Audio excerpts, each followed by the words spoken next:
పెద్దపల్లి జిల్లాలో ధర్మపురి గోదావరి తీరంలో క్షుద్ర పూజలు కలకలం రేపాయి. మహాలక్ష్మి ఘాట్ దగ్గర క్షుద్ర పూజలతో స్థానికులు భక్తులు భయాందోళనకు గురవుతున్నారు. గోదావరి తీరంలో పోలీసుల నిఘా పెంచి క్షుద్ర పూజలను అరికట్టాలని స్థానికులు కోరుతున్నారు.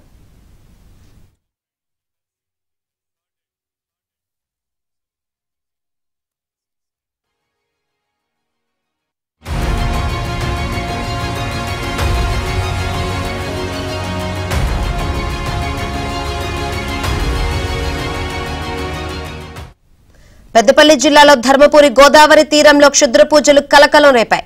మహాలక్ష్మి ఘాట్ దగ్గర క్షుద్ర పూజలతో స్థానికులు భక్తులు భయాందోళనకు గురవుతున్నారు.